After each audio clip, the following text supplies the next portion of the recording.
There's something nobody's going to tell you straight up at 25. Not because it's a secret, but because most people genuinely don't know.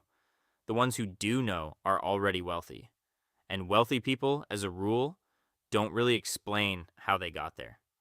They talk about mindset, visualization, believing in yourself, waking up at 5 in the morning, and journaling your intentions into the universe. It sounds great at a TED Talk. It's completely useless when you've got $300 in your account, rent is due next week, and your car just made a noise it definitely wasn't making yesterday. So let's be honest, no motivational fluff, no 10 habits of millionaires, just the actual stuff. 25 is a genuinely weird age. On one hand, it feels like you're supposed to have something figured out by now. You open LinkedIn and there's some guy named Tyler who's already a co-founder of something. Ashley is a director of marketing. Your college roommate apparently just bought a house in Nashville. And you're still drinking instant coffee, wondering if it's okay that you still don't really know what you want to do with your life. The comparison is relentless, and the worst part is that it's not even real. You're comparing your internal reality to everyone else's external highlight reel. You see their wins, you feel your doubts. That's not a fair fight. That's not even the same sport. On the other hand, 25 is absurdly early. I mean that genuinely, not as a consolation prize. Most people who built something real, something lasting, did it after 30. A lot of them after 35. It's just that nobody makes inspiring YouTube videos about it because I started at 34, made a lot of mistakes, and had things mostly figured out by 42 isn't a very clickable headline. So we end up with a completely distorted picture of what building wealth actually looks like and how long it actually takes. But here's what makes 25 genuinely special. And I'm not saying this to make you feel better. I'm saying this because the math is real. Right now, at 25, you have something you won't have in the same abundance 10 years from now. Time. Not in the vague, you've got your whole life ahead of you sense. That's the motivational fluff I said we'd skip, in a very specific, almost boring mathematical sense. If you start putting away $200 a month into a simple index fund right now, by 65, you'll have somewhere around $500,000 at average historical market returns. No stock picking, no timing the market, no genius moves, just showing up consistently for 40 years. If you start at 35 instead, you'll end up with roughly half that amount. Same $200, same behavior, same fund. The only difference is 10 years on the front end. And that 10-year gap translates to about $200,000 at the finish line. That's the power of compound interest.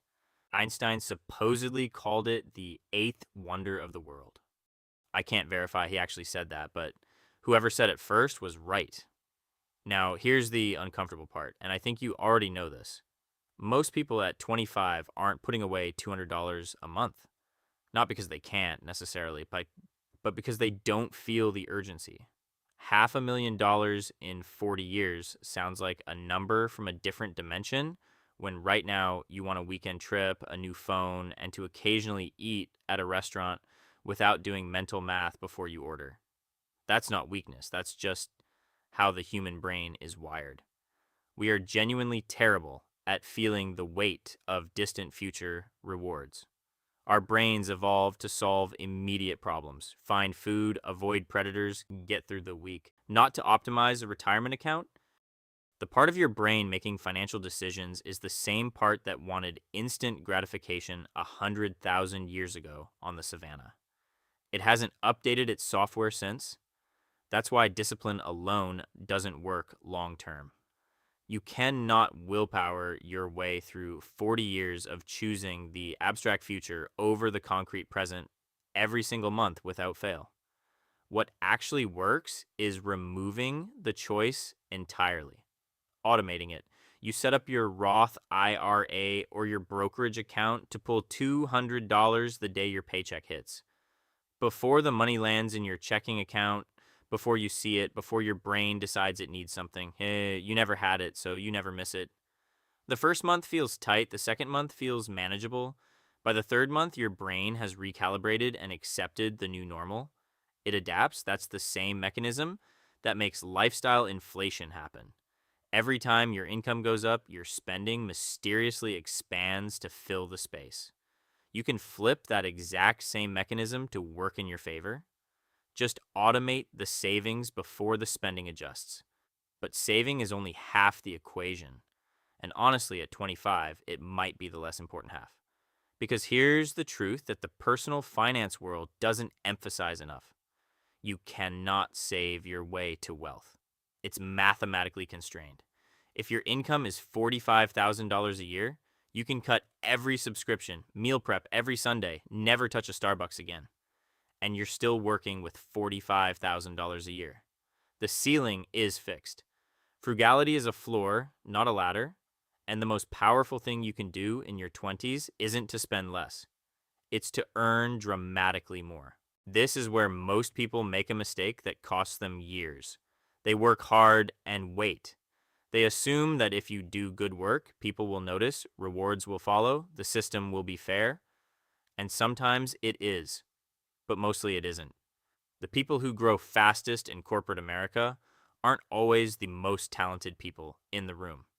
They're the ones who advocate for themselves clearly, who ask for raises with data and specifics rather than hoping someone offers, who treat their career as something to be actively managed rather than passively experienced.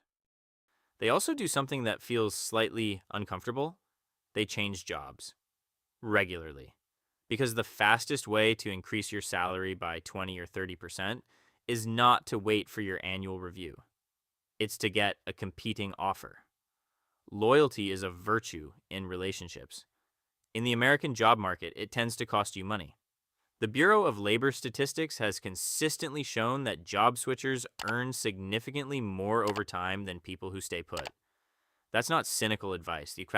That's just how the market is actually structured. Real wealth, the kind that actually sticks around, is almost never built on one spectacular decision.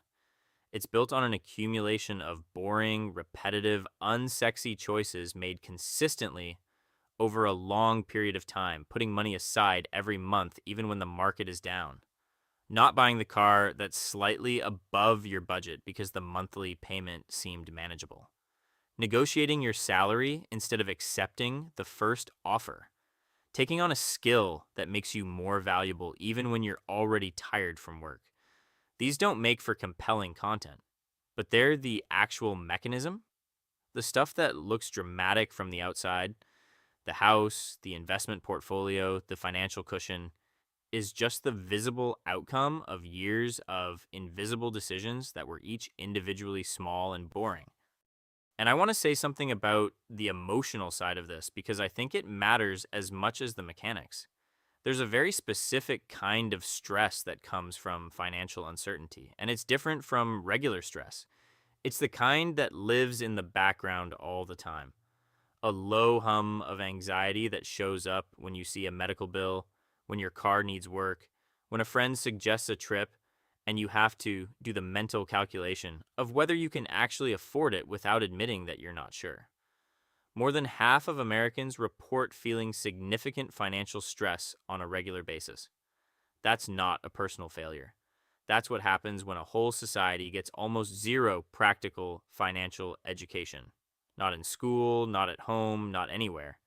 And then gets handed credit cards at 18 and a complex tax system and a retirement savings structure that requires informed decisions before you've ever had a real job. The worst thing about that background anxiety isn't the discomfort itself. It's that it makes you avoid looking at the actual numbers. You don't open the banking app because you're scared of what you'll see. You don't add up the credit card balances because the total might be worse than you think. You keep the problem shapeless and undefined because defined problems feel more real. But here's what actually happens when you keep it undefined: it grows in your imagination. Whatever the number is in reality, the number in your head is always bigger and scarier.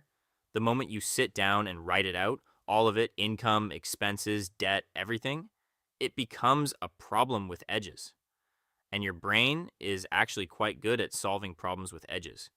It's the shapeless dread it doesn't know what to do with. So if I had to give you one thing to do today, not a system, not a plan, just one thing, it would be this.